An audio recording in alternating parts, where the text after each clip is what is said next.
আসসালামু আলাইকুম এভরিওয়ান। আজকের আমার রেসিপি কল পিঠা বা জাঁতা পিঠা। এই পিঠাটা বানানো কতটা সহজ না দেখলে বুঝতেই পারবেন না। চলুন রেসিপিটা তাহলে দেখে নিন। আমি 4 বাটি শুকনো চালের আটা নিয়েছি।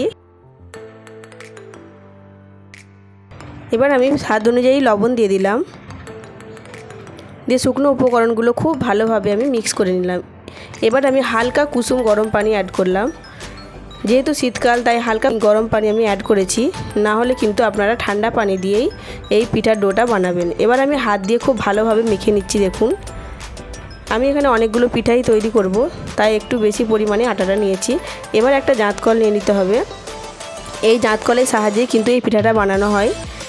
এবার আমি অল্প করে এই ডোটা দিয়ে দিচ্ছি, দিয়ে আমি আগে থেকে গরম পানি ফুটতে দিয়ে দিয়েছিলাম। গরম পানিটা ফুটে উঠেছে, আর একটা ছিদ্রযুক্ত পাত্রে এইভাবে 1.5 প্যাচ করে আমি পিঠাটা দিয়ে দিলাম, দিয়ে ঢাকা দিয়ে দিলাম 5 মিনিটের মতো।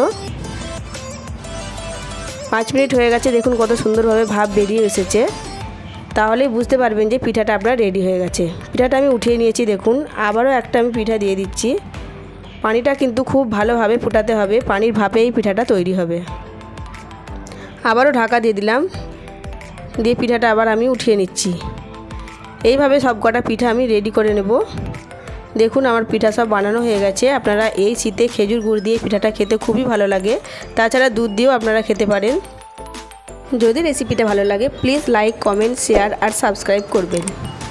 একটা ভেঙে দেখাচ্ছি, দেখুন কতটা সফট আর কতটা নরম হয়েছে। আজ তাহলে আসি বন্ধুরা, ততক্ষণ সবাই ভালো থাকবেন, সুস্থ থাকবেন আর আমার জন্য দোয়া করবেন। ফিরে আসবো নতুন একটা রেসিপি নিয়ে। আল্লাহ হাফিজ।